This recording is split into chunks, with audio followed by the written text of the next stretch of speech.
नमस्कार। Programme 8 PM में एक बार फिर आपका स्वागत है और मैं हूं दर्शपर गुप्ता।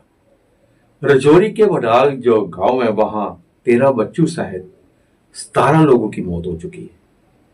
2 महीने से ज्यादा समय बीत चुका है, लेकिन आज तक ये पता ना लगा सके कि उनकी मौत का कारण क्या है। बड़ी बड़ी टीम्स बाहर से आई, पूना से, चंडीगढ़ से, एम्स से, यहाँ हमारे जो गवर्नमेंट मेडिकल कॉलेज है रजौरी, जम्मू, सभी ने अपनी तरफ से कोशिश की जानने की, लेकिन आज तक नहीं पता चल सका इनकी मौत का कारण क्या है। क्या कोई वायरस था, क्या फूड पॉइजनिंग थी, या कुछ क्रिमिनल था? क्योंकि इसके बारे में भी SIT बनी थी, उसकी जांच शुरू की थी, लेकिन आज तक कुछ पता नहीं चल सका। लोग परेशान हैं, दहशत में हैं कि कभी भी कहीं फिर कोई हादसा ना हो जाए।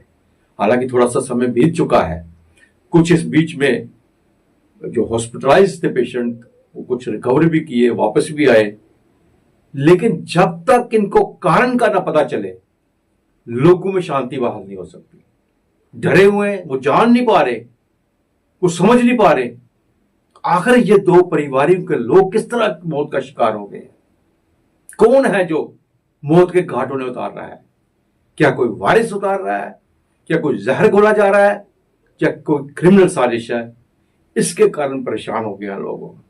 अब वहां के जो MLA जावेद इकबाल, उन्होंने सरकार से आग्रह किया है कि इसके लिए CBI इंक्वायरी होनी चाहिए ताकि पता चल सके इन निर्दोषों की मौत के पीछे किसका हाथ है।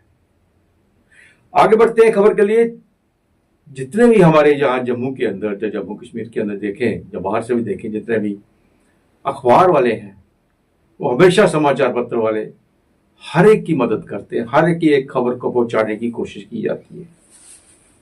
अखबारों में भी लाते हैं, अपने डिजिटल प्लेटफॉर्म में भी उन्हें लाया जाता है। जहां तक हो सके हर एक को इंसाफ दिलाने की कोशिश की जाती है। यहां तक कि बड़ाल की बात कर रहे हैं तो बड़ाल को भी लेके हम बार बार जो हकीकत है वो प्रशासन और लोगों के सामने लाते रहे हैं। लेकिन सबसे बड़ी विडंबना यह है कि समाचार पत्र वालों की जो समस्या होती है उन्हें नहीं समझा जाता। कितनी मेहनत करनी पड़ती है उन्हें एक खबर को लाने के लिए, आपको दिखाने के लिए, उसको छापने के लिए। उसके पीछे एक नहीं बल्कि एक टीम चलती है पूरी, जो आपको दिखाई नहीं देती। आपको सिर्फ वही दिखाई देता है जो कैमरे के सामने है। आपको वही अखबार दिखाई देती है जो प्रिंट होके आपके सामने आती है। पीछे कितने लोग काम करते हैं, कितने परिवार वो पाल रहे हैं, इसका भी शायद आपको पता नहीं होगा। हर छोटी से छोटी अखबार भी कई परिवारों को पाल रही होती है, लेकिन उनकी समस्याओं को कोई गंभीरता से लेता नहीं है। आज जम्मू न्यूज़पेपर एडिटर एसोसिएशन ने मुख्यमंत्री उमर अब्दुल्ला के साथ एक भेंट की है और उन्हें अपनी समस्याओं के बारे में बताया है। ये बहुत अच्छी बात है कि मुख्यमंत्री ने उनकी समस्याओं को बड़ी अच्छी तरह से सुना, उनसे बातचीत की और उन्होंने आश्वासन भी दिया कि बहुत जल्दी उनकी समस्याओं का हल किया जाएगा। तो आपको याद होगा कि जम्मू कश्मीर के अंदर गुलाम नबी आजाद ने एक पार्टी का गठन किया था, डेमोक्रेटिक प्रोग्रेसिव आजाद पार्टी। गुलाम नबी आजाद तो जम्मू कश्मीर के एक मुगल आजम कहा जाते थे और एक जमाना था उनकी तुती बोलती थी। लेकिन राज्यसभा में विधायी के वक्त जिस तरह से प्रधानमंत्री नरेंद्र मोदी ने उनकी तारीफ की, उनकी तारीफों का कसीदे पड़े, वो वहां रो पड़े थे और उन्होंने आते ही कांग्रेस छोड़ दी और ऐलान किया कि वो अपनी एक नई नेशनल पार्टी बनाएंगे।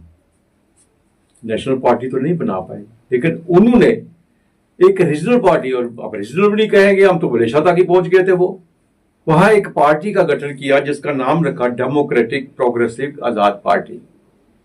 बड़ी उम्मीदें लगा रखी थी कि जम्मू कश्मीर के अंदर कांग्रेस का एक विकल्प आ रहा है, शायद कांग्रेस यहां रहेगी नहीं, आजाद पार्टी ही कांग्रेस की जगह लेगी। और उस वक्त 2022 में, मार्च 2022 में बहुत से कांग्रेस के बड़े बड़े नेता कांग्रेस छोड़कर आजाद की पार्टी में चले गए। लेकिन कहने वाले यही कह रहे थे कि गुलाम नबी आजाद की पार्टी भारतीय जनता पार्टी की भी पार्टी है, वो उन्हीं के कहने से वहां बनाई गई है। नेता बहुत से चले गए, लेकिन बहुत से नेता जल्दी वापस आ गए कागज के अंदर। उसके बाद लोकसभा के चुनावों में कोई कामयाबी नहीं मिली। गुलाम नबी आजाद उन्होंने किसी के प्रचार के लिए बाहर नहीं निकले। असेंबली चुनावों में चुनावी लड़ा और उनके कुछ नेता या तो दूसरी पार्टी में चले गए, उस पार्टी में जाकर उन्होंने चुनाव लड़ा, या कुछ इंडिपेंडेंट खड़े हो गए। और अब सिचुएशन ये है कि वे सब नेता कांग्रेस में वापस आ रहे हैं। उनमें मोहम्मद अमीन भट्ट, अशोक कुमार, गुलजार अहमद वानी और बड़ा नाम ताज मेहुद्दीन का भी है, जिन्होंने चुनाव भी लड़ा अपनी पार्टी से, वे भी वापस आ रहे हैं। और उम्मीद कर रहे हैं इसी हफ्ते जम्मू में या दिल्ली में एक बार फिर वो कांग्रेस ज्वाइन करेंगे और गुलाम नबी आजाद का जो पार्टी है, डेमोक्रेटिक प्रोग्रेसिव आजाद पार्टी, फिलहाल कागजों में एक नाम रहेगा। आने वाले दिनों में ये पार्टी खत्म होने के कगार पर है। तो आइए अब नजर डालते हैं आज के समाचारों पे। Chief spokesperson BJP Sunil Sethi द्वारा प्रेस कॉन्फ्रेंस को संबोधित किया गया। एग्जिट पोल जो है वो एक एग्जिट पोल, दो एग्जिट पोल के ऊपर आप क्वेश्चन मार्क कर सकते हो, लेकिन जब सारे के सारे एग्जिट पोल ही इसकी तरफ इशारा कर रहे हैं कि भारतीय जनता पार्टी जो है उसकी शानदार जीत जो है वो दिल्ली में होने वाली है, तो there is no reason for us to say that there is a doubt on exit poll. अभी तो केजरीवाल जो है उनकी पार्टी की तरफ से भी बयान जो आधिकारिक तौर के ऊपर आया, उन्होंने कहा है कि एग्जिट पोल में जितनी बुरी हाली हमारी हालत बता रहे हैं उतनी बुरी नहीं होगी, लेकिन हार तो वो भी अपनी मान चुके हैं। तो एग्जिट पोल के रिजल्ट्स अगर आप देखें कि वेरी कहीं पे होते हैं, लेकिन उनकी वेरिएशन जो है उसकी परसेंटेज अगर देखें तो बड़ी कम होती है। इस तरह का एग्जिट पोल आना जिसमें कि सारी की सारी एग्जिट पोल एक तरफ इशारा करते हैं, और भारतीय जनता पार्टी का अपना इंटरनल भी सिस्टम होता है, इंटरनल हमारा एग्जिट पोल भी होता है, जिसमें हम पहले भी आश्वस्त थे, हम इलेक्शन में जाने से पहले भी आश्वस्त थे जिस तरह के काम दिल्ली में हुए हैं और जिस तरह के नकारात्मक काम आम आदमी पार्टी ने किए हैं। करप्शन की एलिगेशन, चीफ मिनिस्टर भी जेल में, डिप्टी चीफ मिनिस्टर भी जेल में, तो जनता भी त्रस्त है, जनता दिल्ली की त्रस्त थी, इसलिए उन्होंने वोट डालना ही था आम आदमी पार्टी के। 21 तारीख को जेल चौक में जो गोलीबारी की घटना हुई थी उसे लेकर आज एसएसपी जम्मू जोगेंद्र सिंह ने प्रेस कॉन्फ्रेंस को संबोधित किया। प्रेस कॉन्फ्रेंस के माध्यम से उन्होंने कहा कि जिन लोगों का इसमें हाथ था उनकी धरपकड़ शुरू कर दी गई थी और उसमें कुछ लोग पकड़े भी गए, लेकिन जो लोग पर्दे के पीछे थे उनकी भी पूरी तरह से तहकीकात की जा रही है और जल्द ही उनका नाम भी बिल्कुल आपके सामने आएगा। पुलिस पार्टी मौके पर पहुंची, इंजर्ड को हमने हॉस्पिटल शिफ्ट किया, एफआईआर लगा दी गई और उसके तुरंत बाद जो है हमने अलग अलग टीम्स जो हमारी बनती हैं वो बना के इस केस को सुलझाने की कोशिश शुरू कर दी। और बाय द इवनिंग हम लोगों को ये क्लियर हो गया कि ये वारदात करने वाले कौन लोग हैं, कितने लोग हैं, और साथ साथ में हमने बाकी लोगों से पूछताछ भी शुरू कर दी। जब हमें ये सारी चीजें क्लियर हुई तो डिफरेंट पार्टीज बनी धरपकड़ के लिए, जिसमें से कुछ पार्टीज हमारी Punjab, Haryana, Delhi, UP in areas में भी गई। और इस सारे एपिसोड में हमारी जानकारी, जब हमारी इन्वेस्टिगेशन के बाद हमें पता चला कि कुल मिला के 13 लोग जो यहाँ पे मुलव्वस हैं, जिन्होंने इस वारदात को अंजाम दिया, उन 13 लोगों में से हमने 11 लोगों को पकड़ लिया है, उनसे पूछताछ जारी है। 2 लोग जो इस वारदात के अंदर मुलव्वस थे वो अभी अपस्टैंडिंग है, उनकी धरपकड़ के लिए भी कोशिशें जारी है। अब इसमें मैं एक थोड़ी सी आगे जाके आप लोगों को ब्रीफ करना चाहता हूं। इसमें हमारी जो इन्वेस्टिगेशन है वो 3 कंटूर्स के ऊपर काम कर रही है। एक कंटूर वो है जिन्होंने इस घटना को अंजाम दिया है, यहाँ पे काम किया है। एक कंटूर वो है जो इसके पीछे बैकग्राउंड में काम कर रहा है। एक कंटूर वो है जो इन दोनों के बीच में कड़ी बनी है। जो बीच की कड़ी है उनको भी हमने आइडेंटिफाई किया हुआ है और जो पर्दे के पीछे काम कर रहे हैं उनको भी आइडेंटिफाई किया। उनकी धरपकड़ के लिए भी हमारी इन्वेस्टिगेशन जारी है। उधमपुर एआरटीओ कार्यालय पहुंचा बारमीन टारनू गांव का शिष्टमंडल। बारमीन टारनू के बीच जो बस सेवा चलती थी उसे बंद कर दिया गया है। लोगों की मांग है कि इस बस सेवा को बहाल किया जाए। बस सेवा बंद होने से लोगों को काफी मुश्किलात का सामना करना पड़ रहा है। काफ़ी दिन पहले चली ही बस, हूँ भी 2-4 दिन चली ही बस, लेकिन नुहाड़े बाद बस सेवा बंद हुई। अस थोड़े माध्यम कन्नै आखना चाहते हैं कि जेह्ड़े साढ़े ग्राएं दे लोग न, बेचारे प्हाड़ें दे लोग न, उ'नें इ'नें सुविधां कोला वंचित ना रखो, क्योंकि पिछले दिनें पैह्लें सड़कां नहीं होंदियां हियां। साढ़े लोग उ'आं बेचारे खज्जल होए, केइयें पढ़ाइया कोला वंचित रौंह्दे, इलाज कोला वंचित रौंह्दे, टाइमें हस्पिटल नहीं पुजदे, जेह्दी बजह कन्नै कुसै मृत्यु होई जंदी, कुसै किश होई जंदा। बच्चे बेचारे पढ़ाई कोला वंचित रौंह्दे, अनपढ़ रौंह्दे बच्चे। जेह्ड़े ग्रां कुदै 5वीं दा स्कूल 8वीं दा स्कूल है, बस उत्थै धोड़ी गै सीमत होंदे, क्योंकि अग्गें जाने दी कोई सहूलियत नहीं होंदी। अगर हुण सड़कें दी कनैक्टिविटी अगर चारों तरफ है, सड़कें दी अगर कनैक्टिविटी चारों तरफ है, तो लोकें सहूलियत बसें मैटाडोरें दी थ्होना चाहिदी।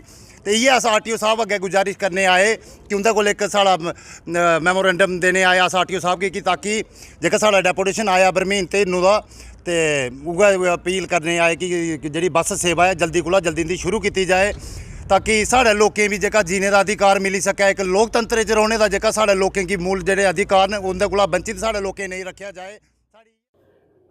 दिवा इंटरनेशनल फाउंडेशन एनजीओ और एनएचपीसी द्वारा बाहू फोर्ट में मेडिकल कैंप का आयोजन किया गया, जिसमें लोगों की मुफ्त जांच की गई और उन्हें स्वास्थ्य के प्रति जागरूक किया गया।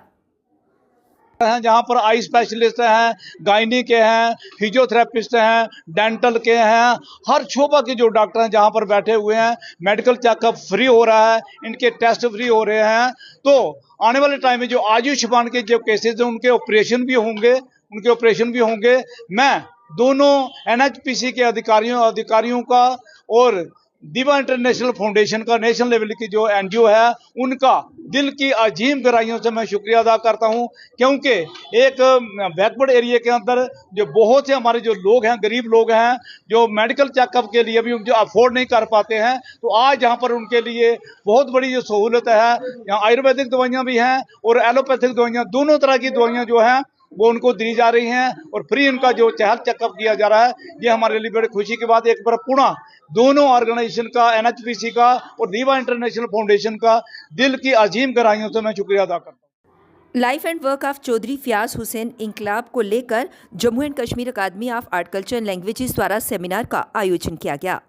आज का जो ये प्रोग्राम ऑर्गेनाइज किया हुआ है फैज हुसैन इनकलाब साहब के ऊपर, तो जब इनकलाबी साहब मेरे पास आए थे ये प्रपोजल लेके, तो मैंने कहा क्योंकि ये रजौरी के थे तो आप रजौरी में क्यों नहीं ऑर्गेनाइज करते। तो इन्होंने कहा नहीं, अभी सब लोग जम्मू में भी हैं और इनके बहुत सारे रिलेटिव हैं और हम लोग यहीं होते हैं, तो यहीं भी ऑर्गेनाइज करेंगे। एनी हाउ अच्छा इनिशिएटिव था, आप सब लोगों को देख के लगा है कि यहाँ पे भी करना एक अच्छा डिसीजन था। मेरे ख्याल से 50 साल हो गए उनको गुजरे हुए इनकलाब साहब को, ऑलमोस्ट 50 साल। बट उनकी कंट्रीब्यूशन जो थी वो एक अहम थी। वो राइटर थे, सोशल रिफॉर्मर थे, फ्रीडम फाइटर थे, और उनका मैं कहीं पढ़ रही थी कि उन्होंने दास्तान रजिया सुल्तान भी लिखा था। डीडीसी गोडी राकेश बोधी ने नरसिंह मंदिर परिसर में 10 लाख की लागत से बनने वाले शेड और 1.5 लाख की लागत से तैयार होने वाले कुएं के निर्माण कार्य का शुभारंभ किया। चेयरमैन मंदिर कमेटी नरसिंह मंदिर बरमीन, मैं डीडीसी राकेश बोधी का बड़ा धन्यवाद करना कि जिन्हें मंदिर परिसर च एक 10 लाख की ग्रांट सैंक्शन की है, जिहदे वास्ते असें एक शेड तैयार करना है और इत्थे काफ़ी लोग आते जाते भी हैं, जिहदे वास्ते असें इहदी बड़ी जरूरत ही। तो अगे भी उम्मीद करने कि इत्थे असेंगी कोई होर भी शेड जां धर्मशाला वास्ते कोई ग्रांटां देन, मैं उं'दा बड़ा बड़ा शुक्रिया अदा करना। नमस्कार कोडी जी देवतुल्य जनता है उन्हें सारे की मेरी तरफा बहुत बहुत नमस्कार। और अज मुबारक की घड़ी है कि बरमीन जो नरसिंह महाराज का जो मंदिर है उसके जो भगत ने उन्हें सारे की मती मती मुबारक की सारे लोगों ने एक मांग थी कि बरमीन नरसिंह मंदिर च एक शैड का निर्माण हो सके ताकि जिला बरखा बरसात जिला होंगी है तो उस वेले साढ़े लोगों की बड़ी खजली होंगी है। तो उस घड़ी च असें लगभग 10 लाख रुपया जोड़ा इस वास्ते सैंक्शन कराए दा हा ते अज उसे का जो निर्माण कार्य है अपने सारे साथी जोड़े साढ़े सीनियर साथी रामलाल जी नंदलाल जी साढ़े बरमीन दे कल 8 बजे फिर आपसे भेंट होगी, तब तक इजाजत दीजिए। नमस्कार।